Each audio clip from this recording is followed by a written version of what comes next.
but I attended a webinar in early December and realized there are more of us. There are more of us and what we're doing. And the webinar was an example from Philadelphia. I put that recording in the email yesterday, and I just got really inspired. So we're beginning a series today on community organizing and engagement. And we're going to be hearing from some extraordinary people, at least in this next month. So it just seems really perfect to begin a new year strong and hearing from Strong Cities Network and what they do and the impact it's had globally. So, Eric, it's all yours. I don't want to take up any more time. I want to hear from you. Sure, and I'll be as brief as possible, and then I'd love to have a conversation with all of you. And thank you for taking the time on this early in the new year. This is my first activity and professional activity in 2025, and I couldn't be happier than to do it with such a great city like San Antonio. So we're a global network of about 260 cities worldwide, focused on supporting city-led efforts to counter hate, extremism, and polarization, and strengthen social cohesion, and build more resilient communities so that the risks of hate and extremism taking root, let alone spreading in their communities, are mitigated. And God forbid something does happen in their community, they're able to respond in a way that mitigates the impact that that incident has on the fabric of a city and of the communities within it. And we were launched, this will be our 10th year in September 2025. We were launched initially at a time when international terrorism was, particularly ISIS, was on the minds of lots of global leaders. And they were looking for as many initiatives as possible to sort of get more communities, cities, local governments involved in what had been a very national level, global level conversation. And there was the recognition that a lot of these issues were becoming very localized and very much impacting small, big, mid-sized communities around the world, and local governments in particular needed to get more involved. Fast forward a decade, despite the unfortunate incident that we saw horrific incident we saw in New Orleans with the ISIS connection, the lion's share of what we do is focused on things other than terrorism. It's really about different forms of hate, whether it's anti-Semitism, Islamophobia, anti-LGBTQI plus hate, anti-government hate, anti-Black hate. And it's really the forms of hate that are most impacting communities and cities. And a lot of what we do and what we're inspired to do is that so many different cities we've seen around the world are dealing with one form or another of these issues. And they are, in their own way, often taking action, but often it's in a vacuum. They don't realize how many other cities are dealing with similar kinds of issues. The issues may manifest slightly differently in their city. And I'm not talking about San Antonio versus Houston. I'm talking about San Antonio versus Cape Town, South Africa, for example, where cities around the world are struggling with many of the same challenges that particularly urban environments are facing, with migration challenges, with sort of long-time residents of communities having to deal with a whole changing landscape in their community from what they're used to, and they're not ready for it. There's a lot of resentment. There's a lot of hate that can be mobilized. Cities around the world are dealing with the challenges posed by largely unchecked disinformation on social media that's often amplifying hate and making it, sort of fueling it and allowing it to travel much more quickly than ever before. And so we've seen city after city that we've engaged with wanting to learn more from each other, wanting to learn more from just the practices that are out there in this space.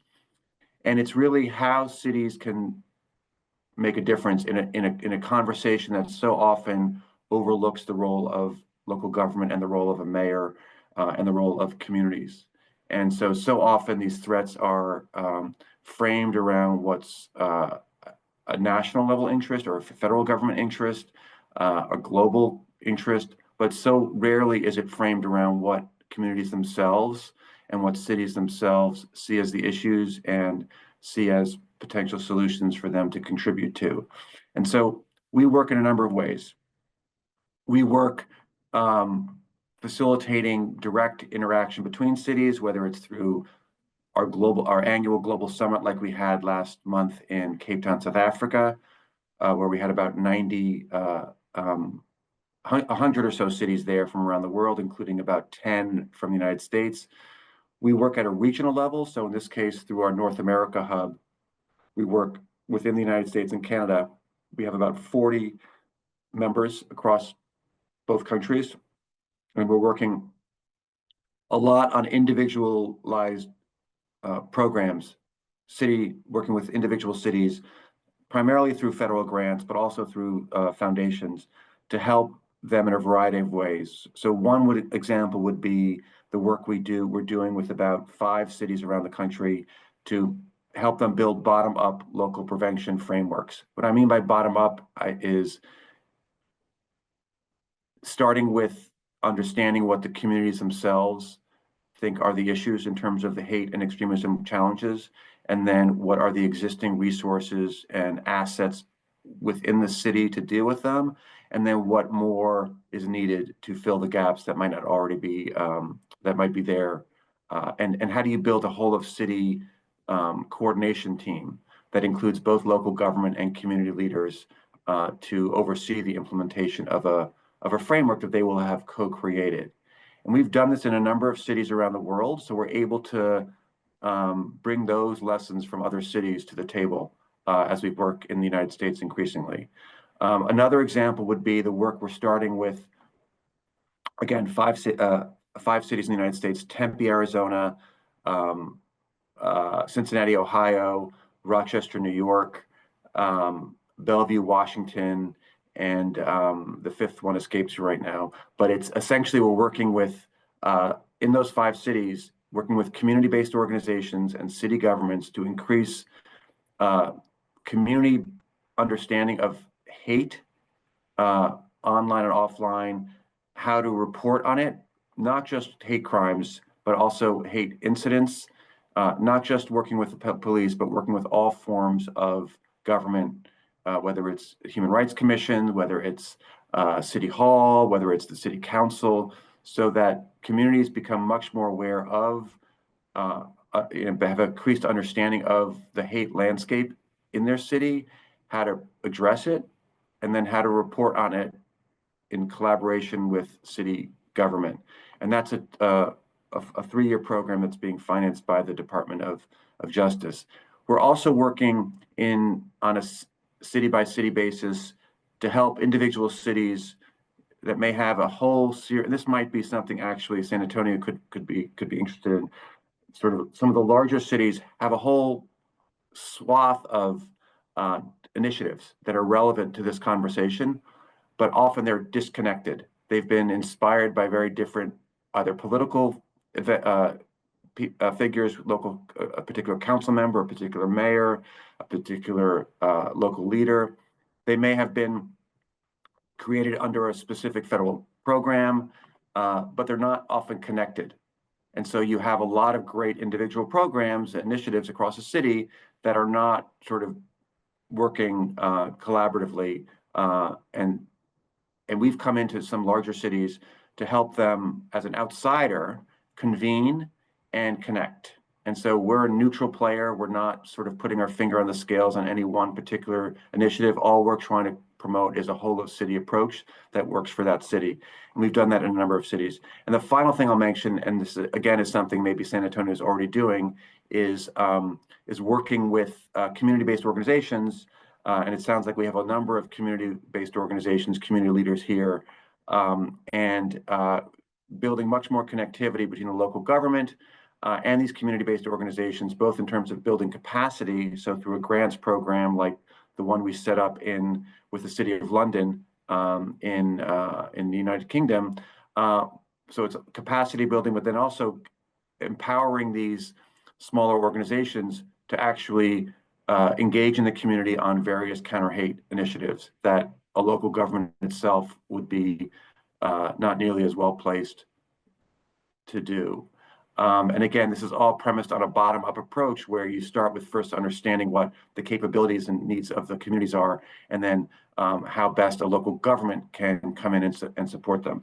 And then I lied that one final thing I just want to mention is in the United States, we are increasingly working with cities that have uh, a faith advisor in City Hall or a faith advisor working with the mayor and understanding how connections can be made between the faith community, local government, community-based organizations, and countering hate and extremism and polarization, and bringing faith into the conversation, not necessarily as a religious issue, but more as a community issue, more as a social issue in terms of healing, in terms of compassion. And there we've been working with the Muhammad Ali Center a bit. We've been working with the Pittsburgh Theological Seminary a bit, and we will be actually convening in Pittsburgh in August, cities that have this type of programming, whether it's, again, a mayoral advisor who's from the faith community, a faith-based office, and to better understand from each city how they're working on these issues and how they're navigating some of these challenges in 2025. So I will leave it there. I'm sure I've missed a lot, but I will be happy to answer questions. We would love to get San Antonio more involved in a variety of ways. And this just doesn't mean City Hall, doesn't mean the mayor, doesn't necessarily just mean the local government, but it means the community-based actors as well. We have a number of upcoming opportunities to do that. And I will leave it there. Happy to answer questions, and I can send more information after the call to Anne, and she can share it with all of you. So thank you very much. And I will be most glad to send that out as well. The first thought I have, and I'd almost like to ask somebody else to jump in, but what you have described, especially in your last point, is exactly where we have found our greatest stride, or I think we have, together in these last half a dozen years. So I serve as the faith liaison with the city. We've had a great partnership with the mayor. And out of this, 30 collaboratives have formed on, grassroots levels with partnerships between the faith community, is the community at large, nonprofits, and a lot of those are here, and civic leaders. What we're looking at with all of that is this is also the last term of our current mayor. So come June, there will be a new mayor. And like any new administration, we are not sure exactly who that'll be or what that will be like, but we are also in a process right now of taking this kind of collaborative community work based on the needs of community in proximity and using all the kind of best things that we can think of. And again, we have just found great strides in it, but we're trying to get it into the community ownership as much as we can, so that it doesn't make any difference, like who's in office. It's a part of our culture. And this is who we expect to be, right, in the world, partnering with our city leadership. I was going to ask, but I already know the answer. I was going to ask if there were any people involved from San Antonio other than this moment. And we're also involved with the Ali Index, as you probably know. So we've been doing a lot of work with that. And we'll be hearing about that this month, too, as a part of this series.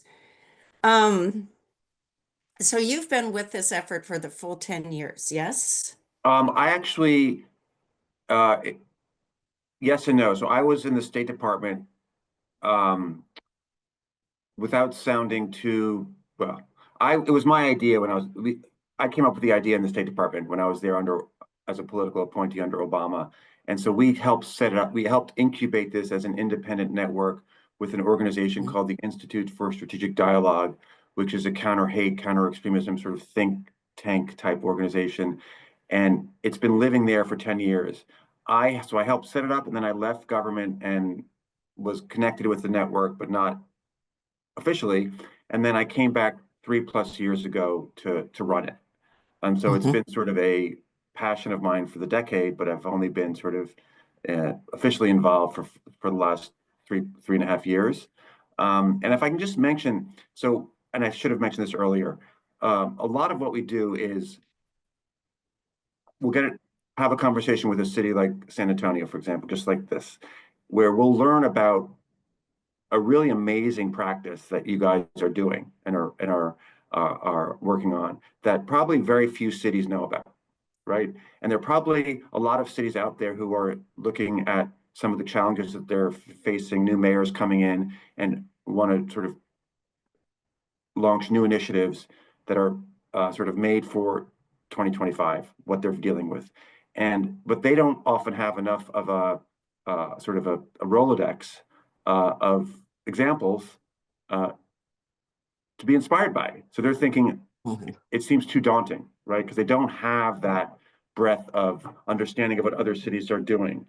But when they get connected to our network, they start learning about that. Because what we do is we'll take, hopefully after this call, we'll have more conversations with San Antonio and be able to promote this work that you do on our website with our members and actually hopefully inspire others to draw, whether in whole or part, some of the experiences, some of the lessons learned from San Antonio. Secondly, there are a number of other cities that are doing similar things that you're doing, right?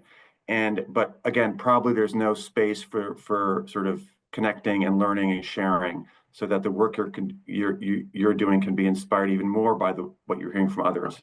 And so again, we provide that platform, whether through in-person convenings, whether through webinars, or through our online resources that we make available.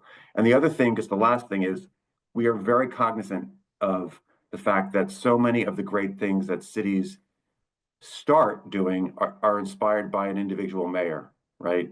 But that the sort of the true test is whether that initiative, that an inspirational initiative, can survive and live past the mayor's tenure. And how do you institutionalize it, whether in the local government or in the community? So this is something we'd love to.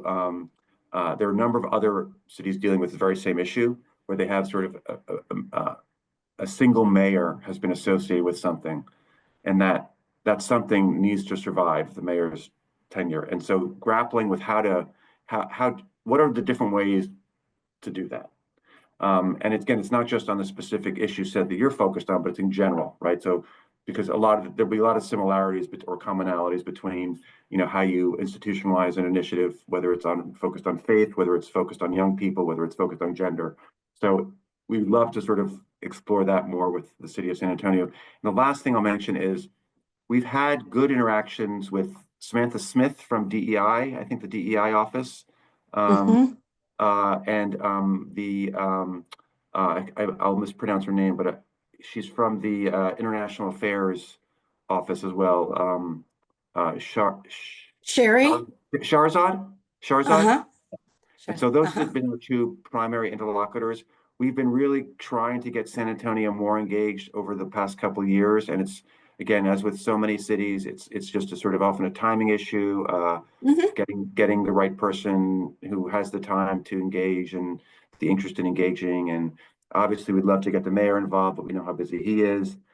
So we'd love to figure out a way to sort of have this conversation we're having today to build on it. And one way to institutionalize a lot of what we're talking about is through becoming a member of the Strong Cities Network, because that membership extends beyond the life of the mayor.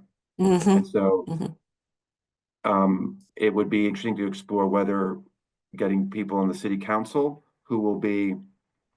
uh, who share the mayor's vision but aren't aren't on the same sort of timeline as he is, so they may outlast him in city government. Getting them to embrace what you're doing and figure out how to get them involved in strong cities because this is the kind of initiative that San Antonio, we'd love for San Antonio to champion to the world, right? So it's good for the city, it's good for community, it's good for us as a network, it's good for other cities to hear about this. So we're all in and trying to solve this riddle for you with you. Yeah, I would say we got a couple questions in the chat and a hand up, but Yep. what I will say is that 18, well, it would be 12 months ago, right? Um, we developed a strategy with the mayor of how to, do just that. And so we're 12 months into it and we still have 6 months to go.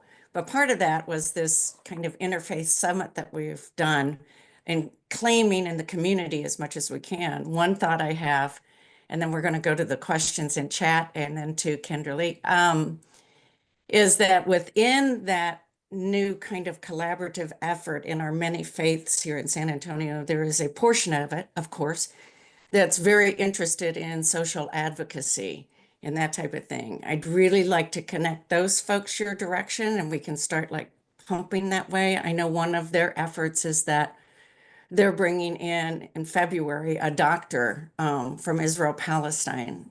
And he's going to be working with the health community here in terms of what's happening there as a healthcare, obviously a health need and concern. So I'd like to connect that way, and I'm going to go to chat. Um, Julie who has asked if you have a definition of what hate is, and then further down she says some think naming genocide is hate speech. Others think it is naming what it is. How do you handle that? It's a big question, I know, but that's our first one. Um, I'm just going to pull up this policy brief we just released that has a definition that we sometimes use. That I don't remember it off the top of my head, but I will include this in the chat. One thing we're very careful about is sort of because we work globally is and our sort of need to be very contextualized and not imposing a single view on every city. It's really encouraging them to understand the legal landscape of hate in their community, in their city, in their country, because it'll be very different, for example, in the United States, where there is a First Amendment with very strong freedom of speech protections, and in other countries where the protections are less strong.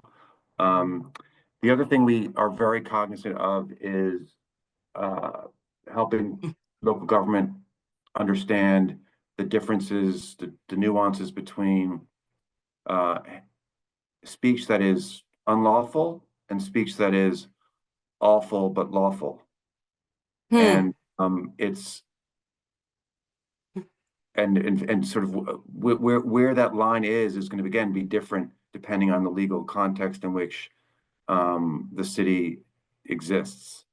So that's not really an answer. But the other thing on genocide, this is something that we're also very it's for us it's less about what's legal and what's not legal because we're an NGO. We don't want to get in the midst of sort of accused of trying to curtail speech or limit speech in any way. But we do want to get in the midst of a conversation of sort of the impact that awful speech can have on the other. And so the word, if you're trying to build a cohesive city, if you're trying to resolve difference, using terminology, the use of terminology and what terms you use is very important, right? And so we've had been in situations where we have Muslim community groups and Jewish community groups from the same city talking about what's going on in Israel and Gaza, Palestine, and there isn't a desire to reduce tensions from both sides. But some of the terms that are used to describe the situation in the Middle East are, whether intentionally or not, end up fueling the tensions rather than minimizing the tensions. Sometimes it's inadvertently, sometimes it's intentionally. And so it's and the use of genocide happens to be that one such sort of third rail of a term. And so we've had conversations with both Muslim groups saying that if you really want to build bridges, maybe the use of the word genocide, which is contested in the Middle East, obviously, is not the right word to use in a conversation with Jewish groups. And then with Jewish groups, we use similar, we're saying be careful of how you describe the situation over there. Because again, if you're trying to bring communities together, words matter, whether or not it's characterized as hate or not, words matter. And so I think that's really our bottom line is words matter, and that if you have to be sensitive to language, again, regardless of whether it's legal or illegal. I love that thing that you said at the beginning. If you could repeat that about the lawful and the Lawful. awful. Yeah, there's the illegal, there's the hate speech that's illegal. And then there is the awful speech that's lawful. Just because something is awful doesn't mean it's unlawful. Yeah, and so we have that in a new policy brief that we just released at our summit last month that looks at the hate speech challenges that so many cities are facing and different ways in which they can navigate some of them. Again, recognize that there's no panacea for any of this. But I would also say that so many cities have been impacted by the Israel-Palestinian conflict, and in ways that I don't think we've ever seen before in terms of an international issue having such localized impact all over the world, not all over the world, but particularly in Europe and the United States, North America. And again, most cities are not prepared for how to sort of navigate these challenges. We've been working on it. Like Yeah. we're using our best smarts Yeah, and but again, going we've created in our network. We have a mini network of cities right. that are sort of sharing and learning almost in real time as whether it's their city council facing protests, whether it's longstanding ties across Jewish Muslim communities have been ruptured. How do you rebuild them? What role can a mayor play? What role should a mayor play? What role should city council play? Should they just say what happens 4,000 miles away is not, that's not the role of the city council to deal with international issues. If we Right. start dealing with one international issue, where do we stop? And again, you have so many different opinions, approaches, and we try to. I sent the wrong link. Okay. She found it though. So we're Okay. going to go to the other two hands that are up. Eric, are you able to Sure. stay with us till Yeah, sure. 8:45? I can Okay. stay here. I love talking about this stuff. So however, yeah. I did put a note in about feel free to leave if you need to. So Kendra, your hand is up. Oh, yes. Hi. Good morning and Happy New Year, sir. Um, I would just like to let you know that I would like the opportunity to connect with you after this meeting, as a idea that was formed in our last meeting. My boss, Miss Beverly Watts Davis with West Care, Texas, and Miss Martha Ann Kirk, and I are putting together a panel for Dream Week about the importance of community organizing. She's somebody who also served during the Obama administration and came back to her community to do organizing through grant funded initiatives. And so I'm just really intrigued by your story, what you're presenting, and I would really like the opportunity to connect with you after this meeting. Absolutely. And love that. We would love that. And I'm joined, by the way, by my colleague Charlotte Moyens, who's our chief of staff. She's based in London, but has sort of is one of the few people sort of along with me who looks at sort of all of our different regions. We also have a North America team that are officially on holiday today, along with me. But we have about 6 of them, and they're working in different parts of the country. And so we'll make sure that they get connected with you as well, Kendra. And we would love to engage more with you. And Charlotte, can you put in the chat also the information about our Manchester event? Because one of the things we started about 3 years ago when we saw increasing similarities between what cities in Europe and cities in the United States were facing in terms of sort of just the hate and extremism, polarization issues, the rise of sort of far right political groups in politics, and cities were dealing with many similar issues. So we created this thing called the Transatlantic Dialogue that we've been running for 3+ years, where we bring periodically cities from different parts of North America and different parts of Europe together for exchange and sharing on specific issues. And we're doing our next one in Manchester, UK, with support from the US Embassy in London.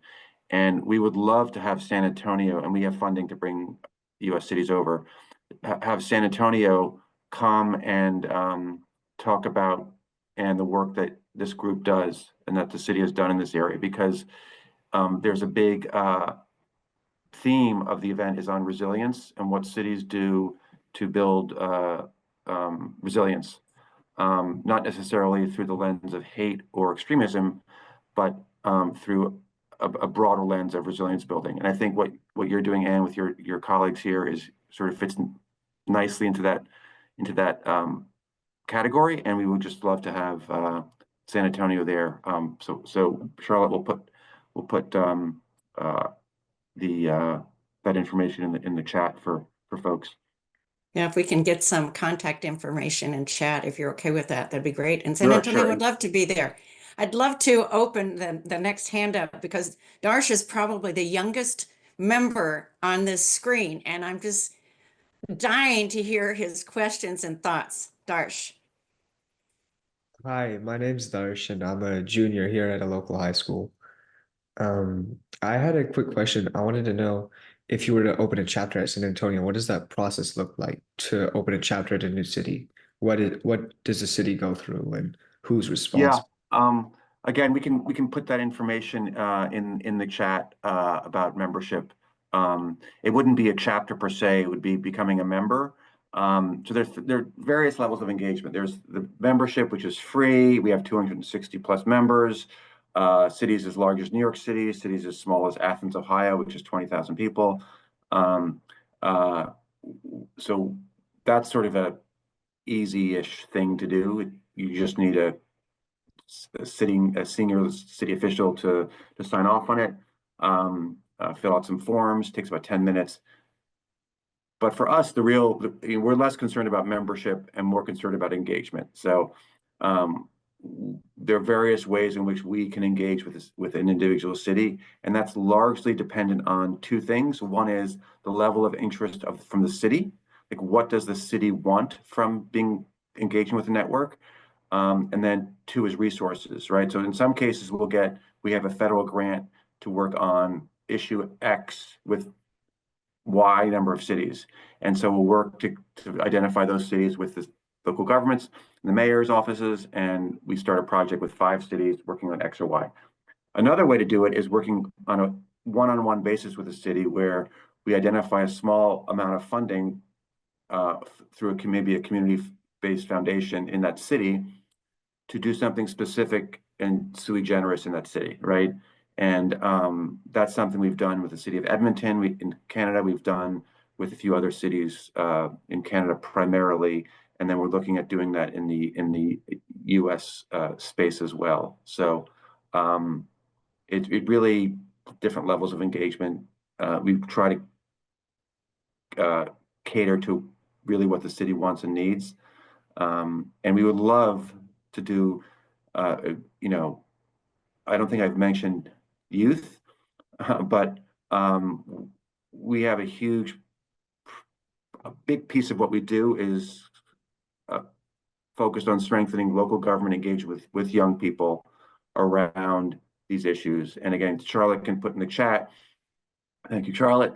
2 new policy briefs we just issued around the time of our summit, focused on what I just mentioned.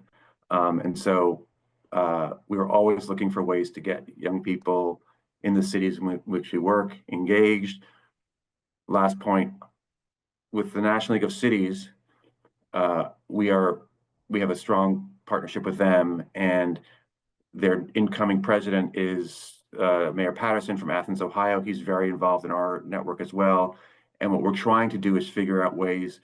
I know that they have a pillar of their work focuses on youth, and how in some of our activities going forward, the National League of Cities can bring a youth delegation from cities in its membership cities to our network, to engage in our network. So we're very much trying to figure out ways to elevate the youth dimension of our work. And so if there is a city in the United States that really wants to lean in on this, we'd love to explore that.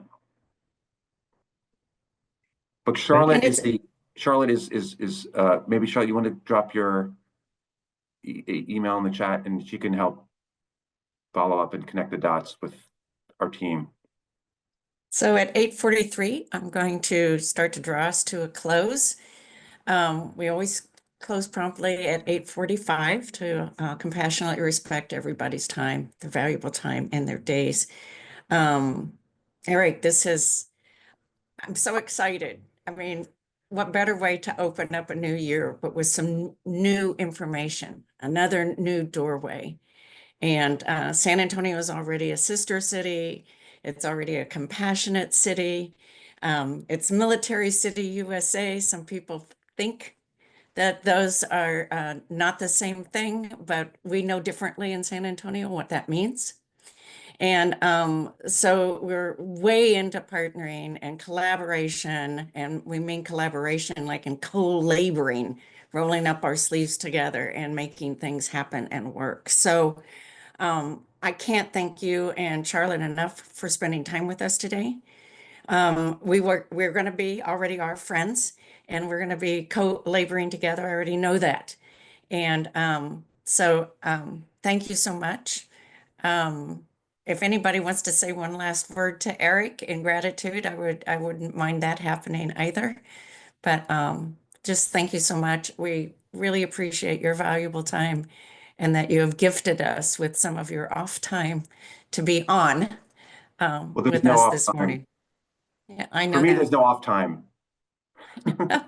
I understand. I'm Oh. totally there with you. Totally But there. we are so grateful of the interest here. I was wondering when the invitation came, how many would show up at 8 a.m. on the first day back from a holiday, and I'm just amazed that so many did. So it's obviously an indication of the dedication on your end, and we'd love to figure out ways to build this partnership. Yep. Well, the next thing I'm going to do is I'm going to write an email to you and Charlotte and Samantha and Sherry, and we're going to move forward. So that's one thing that's going to happen. Great. Thank you again. Thank you, everyone, for coming this morning. Come next week with an effort, community need and effort that you're working on, like your number one. And we're going to go old school a bit. Bring a pen and paper, and we're going to be doing looking at community organizing methods and models. So thank you all. Have great weekends, and we'll see you next Thursday at the intersection.